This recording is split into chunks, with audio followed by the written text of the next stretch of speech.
Il est 13 h en temps universel et partout en Côte d'Ivoire. Bienvenue dans votre journal. Le Premier ministre Patrick Achi était hier mardi au CHU, le centre hospitalier universitaire de Cocody, pour y poser la première pierre du pôle de gynéco-obstétrique et pédiatrie. Le projet est fruit de la coopération ivoiro-japonaise. Sa réalisation va coûter quelques 26 milliards de francs CFA. Aujourd'hui, mercredi 13 octobre, l'on célèbre la Journée internationale de la prévention des catastrophes naturelles, journée instituée par les Nations Unies en décembre 1989. Selon le rapport sur les catastrophes dans le monde, ces 10 dernières années, 83% des catastrophes déclenchées par des aléas naturels sont provoquées par des phénomènes climatiques. Abou Tourab a été condamné en 2016 à 9 ans de détention par la Cour pénale internationale. Il avait dirigé la destruction de 9 mausolées classé patrimoine mondial de l'humanité à Tombouctou. Hier mardi, il a choisi de présenter ses excuses afin d'obtenir une libération anticipée. À suivre en fin de journal. La santé des populations au cœur des préoccupations du gouvernement. L'offre de soins s'améliore au CHU de Cocody pour le grand bonheur des patients, notamment le couple mère-enfant. Dans 24 mois, sortira de terre un pôle de gynéco-obstétrique et pédiatrie qui va coûter 26 milliards de nos francs. C'est avec fierté que Patrick Achi en a posé la première pierre hier mardi. Alexis Ouedraogo nous en dit plus maintenant. Juin 2023, le CHU de Cocody abritera son pôle mère-enfant. Un bâtiment R+3 regroupant diverses spécialités. Objectif, réduire les taux de mortalité maternelle et infantile. Ce pavillon regroupera 3 spécialités spécifiques que sont la gynécologie obstétrique, la pédiatrie, la chirurgie pédiatrique, ainsi qu'un service de réanimation intégré en un seul bâtiment avec au total 228 lits afin d'améliorer la prise en charge du couple mère-enfant. Fruit de la coopération ivoiro-japonaise, le projet devra, outre mesure, permettre au CHU de devenir un centre médical d'excellence au niveau national et d'améliorer la qualité des services de santé. C'est pour soutenir la Côte d'Ivoire dans son noble objectif de renforcement du système sanitaire que le présent projet a été conçu. D'une enveloppe globale de 26 milliards de francs CFA soutenue par la JICA et l'État de Côte d'Ivoire, les travaux et l'équipement du bâtiment contribueront à consolider les acquis de ces dernières décennies. Ce projet, en plus d'étoffer fortement le plateau technique du CHU de Cocody avec des équipements de pointe, va permettre à cette structure sanitaire incontournable pour la population de jouer son rôle, celui d'être un véritable pôle d'excellence pour la formation et le renforcement des capacités opérationnelles des agents de santé intervenant sur ces enjeux. À travers l'ensemble du territoire national, l'initiative et le soutien de la JICA et le don du Japon sont donc d'une utilité précieuse et stratégique. Le Premier ministre a encouragé les acteurs du secteur à faire bon usage de ce futur joyau et à y investir leur humanité. Quelle que soit la qualité des matériels et des équipements, ceux qui soigneront seront des hommes et des femmes, et ça sera vous. Les personnes qui viendront ici, des enfants, des femmes, des adolescentes, sont dans la société dans laquelle nous vivons les personnes les plus sensibles, les personnes les plus fragiles, les personnes les plus émotives. Et ces personnes-là, en plus de l'équipement matériel, en plus de la technique que vous aurez, auront besoin de votre amour, de votre affection et de vos sourires. Et il faudra le leur donner. La Côte d'Ivoire affiche à ce jour l'un des plus forts taux de mortalité maternelle. Ces dernières années, des actions ont été engagées par le gouvernement pour corriger ce tableau. Dans 24 mois, donc, ce pôle sera opérationnel. À Blocos, par contre, à la formation sanitaire urbaine, l'amélioration du plateau technique est déjà effective. On vient d'y ouvrir 2 blocs opératoires et un pavillon d'hospitalisation pour une meilleure qualité des services proposés. C'est le ministre de la Santé qui y est allé pour l'inauguration. Le reportage de William Kakou, Eugène Atoubé et Ambroise Asséman. Tout le personnel soignant et l'administration de la formation sanitaire urbaine du village de Blocos attendaient l'arrivée du Premier ministre Patrick Achi Pour raison de calendrier, le ministre de la Santé, de l'Hygiène publique et de la couverture maladie universelle le représente à la cérémonie. Pierre Dimba découvre avec beaucoup de satisfaction et de fierté la nouvelle acquisition de l'établissement sanitaire. Un pavillon d'hospitalisation et de bloc de gynécologie flambant neuf, entièrement équipé par l'État de Côte d'Ivoire. Ces infrastructures viennent compléter l'existant et renforcer le plateau technique de la formation sanitaire de Blocos. En fait, d'obstétrique, c'est maintenant que ça va bien fonctionner parce qu'on faisait l'obstétrique partielle, les accouchements par voie basse. Quand ça ne va pas, on les évacuait au CHU de Cocody. Dieu merci, voilà. On vient de nous offrir 2 blocs flambants neufs. C'est un apport inestimable que vient de porter le gouvernement à ce centre de santé qui appartient à la mairie de Cocody pour le bien de nos administrés. Le rapport des populations de Blocos à leur établissement sanitaire depuis sa livraison en 1980 à ce jour a montré la nécessité de renforcer les capacités de cette FSU en termes d'offres de soins et infrastructures d'accueil. L'existant, en cohérence avec son rang sur la pyramide sanitaire, va gagner en performance. Et si le ministre de la Santé s'en félicite, il exhorte les médecins et tout le personnel soignant à relever le défi de la satisfaction de la clientèle du FSU de Blocos. Continuez donc à exercer votre métier que vous avez choisi, qui est un noble métier, mais surtout avec beaucoup de professionnalisme et surtout administrer des soins humanisés en accueillant nos mamans, nos sœurs qui vont venir dans ce centre avec beaucoup d'affection. La formation sanitaire urbaine de Cocody Blocos, selon les médecins, reçoit dans son service de gynécologie obstétrique près de 100 accouchements dans le mois. Avec ces 2 blocs opératoires, les évacuations d'urgence vont connaître une baisse considérable. À présent, la page Covid-19, ce virus qui s'invite dans nos JT depuis de longs mois maintenant.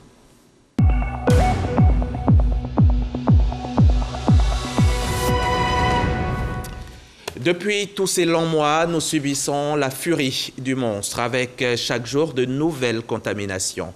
Tenez, hier seulement, on en a recensé 49 et 3 morts ont été enregistrés. À ce jour, 60 878 cas ont été confirmés depuis l'avènement de la maladie et depuis lors, on a déploré 672 décès. Ne lâchons pas prise, continuons d'appliquer les gestes barrières pour notre propre santé et pour celle des autres. On en vient maintenant à cet atelier organisé par la DGE, la Direction générale de l'économie.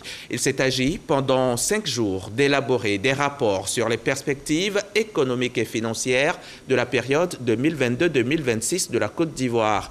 L'objectif étant de proposer des solutions pour relancer la croissance économique perturbée par la pandémie de Covid-19. Jean-Jacques Kwameala nous en dit plus. Avec un taux de croissance attendu de 7,2, la Côte d'Ivoire a affiché un taux de 2% en 2020 et attend en 2021 une croissance estimée à 6,5% selon les prévisions de l'UEMOA. Après la Covid-19 qui a impacté l'activité économique, l'heure est à la relance et cela passe par la poursuite de la mise en œuvre de plusieurs plans.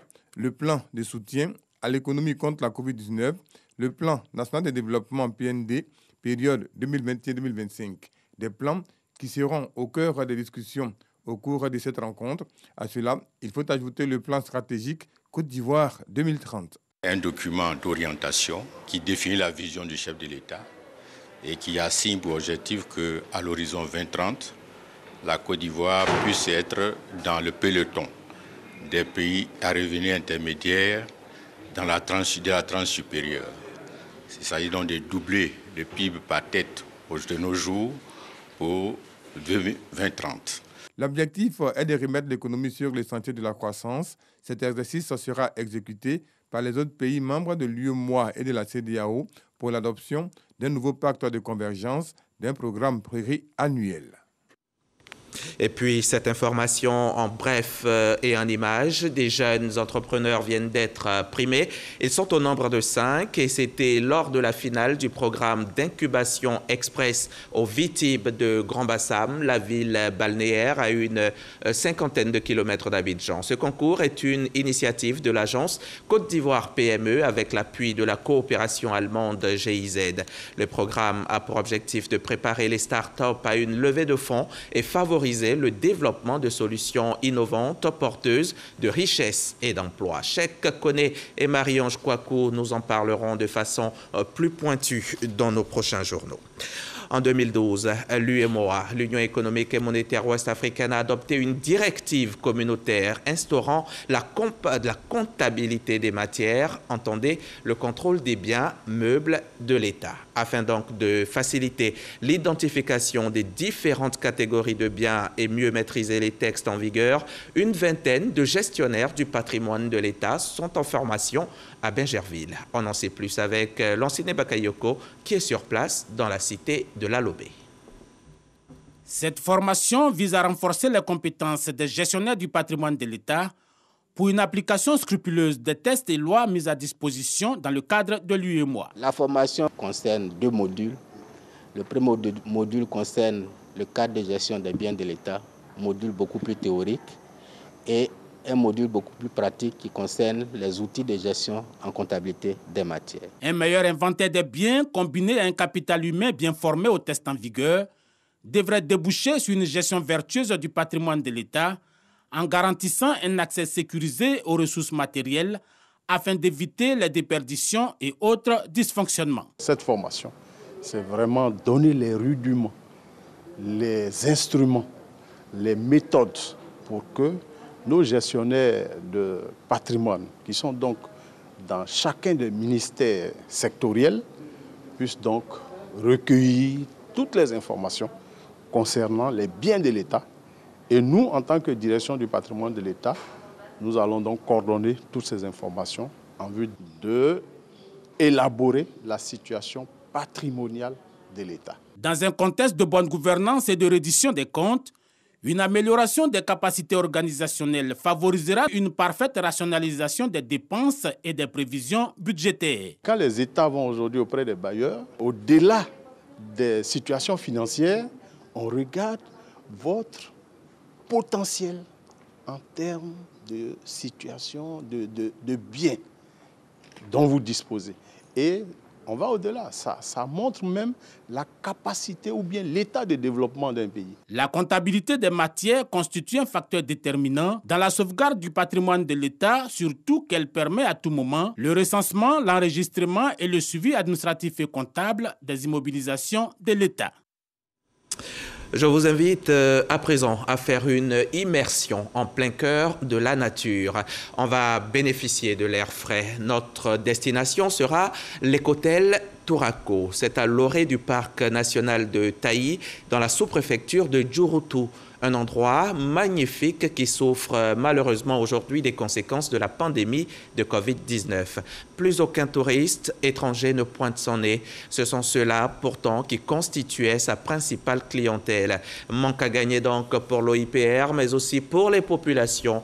En gros, c'est quand même 22 milliards de francs CFA que le coronavirus nous fait perdre là chaque année. On y va maintenant à la découverte de ce patrimoine exceptionnel en détresse, pourtant fierté de notre pays. Notre guide, c'est Jean-Louis Gbangbo.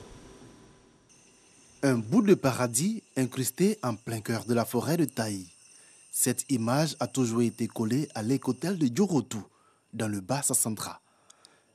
Depuis plusieurs mois, les seuls charmes de ce réceptif hôtelier, situé au flanc sud-ouest du parc national de Taï, sont cette épaisse brume, la végétation verdoyante et les mélodieux chants d'oiseaux. Créé pour servir de pied-à-terre aux touristes et visiteurs sur les traces des chimpanzés, principale attraction de cette forêt, l'écotel de Djouroutou, propriété de l'Office ivoirien des parcs et réserves OIPR, est bien loin de ses heures de gloire. Le parc national de Taï est de renommée mondiale et les gens viennent de partout dans le monde pour venir visiter cet espace. Donc quand ils viennent, c'est dans ces bungalows-là qu'ils sont hébergés. Aujourd'hui, l'état de fonctionnement Du fait de la crise à Covid-19, le tourisme dans ce site-là a été suspendu. En haute saison touristique, ce réceptif d'une capacité de 20 places pouvait accueillir des centaines de visiteurs dans le mois. Aujourd'hui, totalement à l'arrêt. La Covid-19 est passée par là. Le parc en tant que tel aussi fait des recettes à travers l'activité de tourisme. C'est vrai que c'est concédé à un gestionnaire qui l'exploite, mais en retour, il y a une contrepartie qui est versée à l'État, à l'Office souverain des parcs et réserves, qui s'en sert pour ses activités quotidiennes de gestion du site. Manque à gagner pour le parc, mais également pour les populations riveraines, comme Liliane, femme de chambre. Ça va Lily? Et la journée, comment ça commence? Oui, ça commence très bien. D'accord. Ça nous fait mal parce que nos touristes ne viennent plus. Voilà, les activités sont arrêtées. Vraiment, on prie pour que ça puisse répondre, pour qu'au moins on puisse encore au moins travailler comme on le faisait avant. Le fait de travailler ici, ça m'a donné les moyens de faire mon atelier. Aussi, ça m'aide à aider mon conjoint à s'occuper de la maison, des enfants. Le temps que l'activité puisse être officiellement déclarée ouverte et que les visites puissent reprendre, voici un peu l'activité auquel nos braves frères qui vivent ici dans la localité peuvent s'adonner pour maintenir le site vraiment dans un état assez bon. L'écotel emploie au total 4 personnes qui s'occupent de l'hébergement des touristes, mais également une dizaine de guides. Voici ce qu'il reste de leur logement après l'arrêt des activités. Du fait que l'activité touristique est complètement arrêtée, ces bâtiments-là ont pris un coup et le concessionnaire s'apprête à venir réhabiliter tout ça. Il compte rouvrir l'activité touristique au mois de décembre. Les travaux de rénovation sont attendus avec impatience par les responsables du parc. Depuis 2018, ils ont confié la gestion des infrastructures de l'écotel à un professionnel privé du tourisme. Quand l'activité touristique n'est pas réalisée, n'est pas menée à bien par le concessionnaire, nous, on est obligé d'envoyer des agents toujours présents dans les zones où les animaux sont habitués à la présence humaine. C'est la zone de recherche, on est toujours obligé d'être là. Une impatience et une pression sur le concessionnaire qui s'explique par le programme d'habituation des chimpanzés à Djoroto à la présence humaine et qui les rend particulièrement vulnérables. Les animaux sont habitués aux hommes. Un braconnier qui se retrouve au milieu de ces animaux, mais il fait un carnage tout de suite, sans fournir d'efforts. Entre 2014 et 2018, le parc national de Taï a enregistré 1008 visiteurs. Selon le plan d'aménagement et de gestion du parc, le maintien de l'activité touristique pourrait rapporter plus de 22 milliards de francs CFA par an. Des recettes propres qui auraient vocation à croître sur le long terme. Écotel de Djoroto, un joyau déchu du parc national de Taï. C'est un sujet de Jean-Louis Gbangbo du service économie de la rédaction. Un reportage à voir et à revoir. Allez simplement sur les www.rti.ci.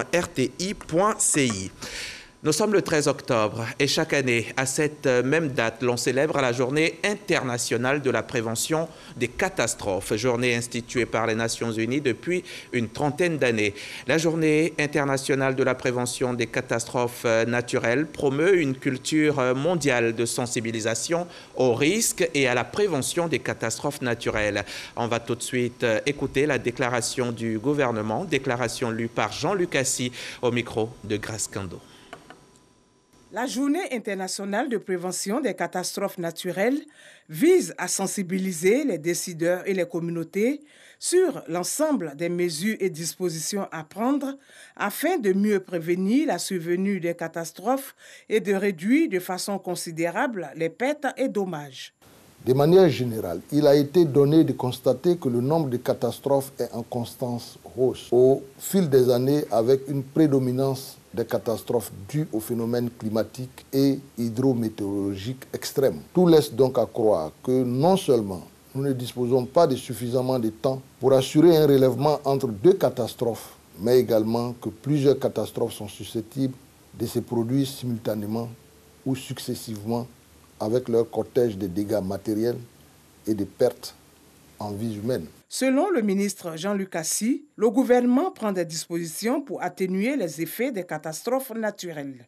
Des dispositions ont été prises par le gouvernement pour, d'une part, atténuer leurs effets ainsi que ceux de la sécheresse, des feux de brousse, du réchauffement climatique et, d'autre part, renforcer les infrastructures d'assainissement et de drainage. Selon le rapport sur les catastrophes dans le monde en 2020, ces 10 dernières années, 83% des catastrophes déclenchées par les aléas naturels ont été provoquées par des phénomènes climatiques et météorologiques extrêmes, tels que les inondations, les tempêtes et les vagues de chaleur, faisant passer de 35% le nombre de catastrophes dans les années 1990 à 82% en 2010. Le gouvernement a mis en place une plateforme nationale de réduction des risques de catastrophes qui sert désormais de catalyseur pour une meilleure compréhension et connaissance des aléas ou risques. La protection des lanceurs d'alerte dans la lutte contre la corruption en Côte d'Ivoire, c'est le thème de cet atelier initié par le gouvernement et ses partenaires, notamment l'Organisation des Nations Unies pour la lutte contre la drogue et la criminalité et l'ambassade de l'Allemagne en Côte d'Ivoire. Il vise, entre autres, cet atelier donc, vise à préparer la loi sur la protection des lanceurs d'alerte en Côte d'Ivoire. Plus de précisions avec Dangui Danki. Les risques de corruption sont omniprésents dans l'administration publique. Selon les experts de la question, qui militent par ailleurs pour la protection des lanceurs d'alerte dans le cadre de la lutte contre ce phénomène, l'initiative a un écho favorable auprès des populations. C'est normal qu'on les protège. Dans le cas où quelqu'un vient me faire des histoires, pour dire pourquoi tu m'as dénoncé, mais je dois aller me plaindre pour dire que voilà, je suis allé dénoncer tel type. Maintenant, la personne se plaint pour dire que non, voilà ce qu'il me fait.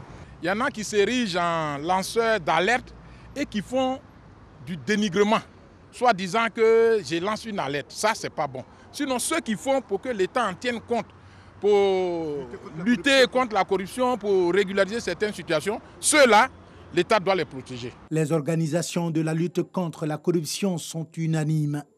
L'efficacité des dispositifs de lutte contre ce phénomène dépend du dynamisme des lanceurs d'alerte ou des signalements des cas de corruption. Se pose alors la question de leur protection. Ces personnes sont dans une situation précaire, si vous voulez. Et pour avoir des actes, des représailles, de menaces, ou même de l'assassinat, des meurtres. Donc tout dépend de l'ampleur de la corruption et des personnes en pouvoir qui sont engagées. Dans les administrations, c'est très facile de perdre son emploi, parce qu'on a fait une dénonciation, parce qu'on a dit quelque chose contre, par exemple, un supérieur. Donc il faut que la Côte d'Ivoire arrive à mettre en place donc, cette disposition qui protège tout le monde, qui permette efficacement donc, de lutter contre la corruption au sein des institutions sans être inquiétés. Pendant 2 jours, les experts des questions de lutte contre la corruption et les membres de la société civile ont réfléchi et discuté de la meilleure marche à suivre pour permettre à la Côte d'Ivoire de se doter d'une loi capable de protéger efficacement les lanceurs d'alerte et d'encourager les signalements des cas de corruption. Encore un viol de trop. À Daridougou, dans le département de Sandégué, une enseignante a été victime d'actes de viol il y a quelques jours. Depuis lors, ses collègues du département ne décolèrent pas. Pour eux, c'est la goutte d'eau qui fait déborder le vase. Ils demandent réparation, ils demandent que justice soit rendue. Notre correspondant Herman Yamien s'est rendu hier à Sandégué.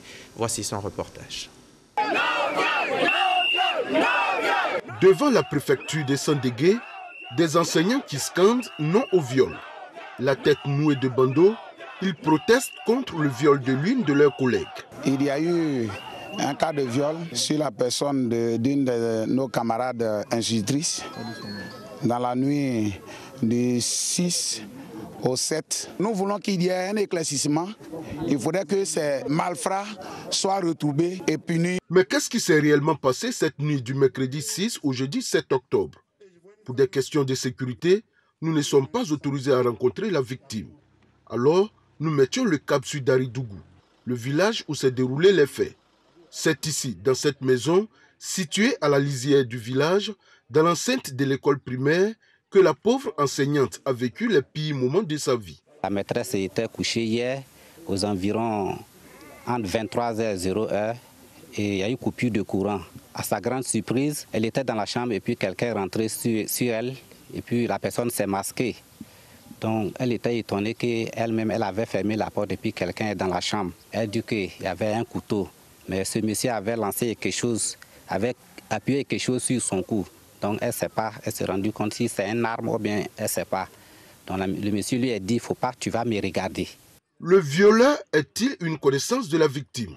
Vit-il dans le village ou vient-il d'ailleurs? En tout cas, les jours à venir nous situeront.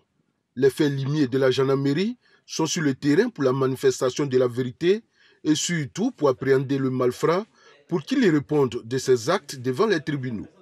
Le commandant de la 7e Légion de la gendarmerie, qui dirige les enquêtes, et le préfet du département de Sandégué, appellent au calme et rassurent l'opinion que la lumière sera faite. Ma fonction et ma tenue m'obligent à avoir un comportement digne. Sinon, je suis écœuré. J'ai demandé à la gendarmerie. Vous voyez le commandant Légion, vous voyez le commandant compagnie. Depuis ce matin, on est ensemble.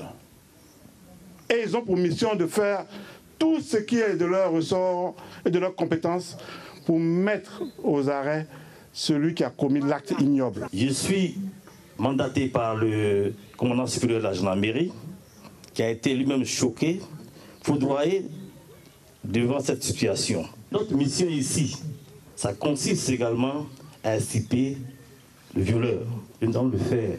Quant à la victime, dès les premières heures, sur instruction de la ministre de l'Éducation nationale et de l'alphabétisation, elle a été prise en charge à l'hôpital général de Sandégué. Selon les enseignants, ce n'est pas la première fois qu'une institutrice en service dans le département de Sandégué est victime de viol. Dans cette localité, disent-ils, plusieurs de leurs collègues ont été déjà victimes de vols, de viols et de cambriolages. Le viol est un crime. Toute société humaine a l'obligation de l'éradiquer. On dit que tous ceux qui le commettent sont des sous-hommes, des moins que rien.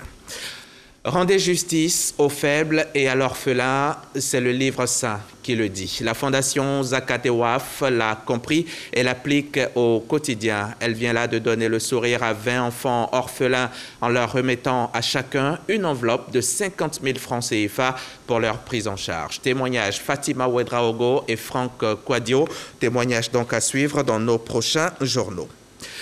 Cap à présent sur la Kota, à quelques 220 km d'Abidjan. Sur place vient de se tenir un conseil municipal marqué par l'adoption du programme triennal 2022-2024, un programme bien rempli comportant une trentaine d'actions à réaliser pour le bien-être des administrés. Le budget est de 550 millions de francs CFA. Mahama Traoré nous en dit plus.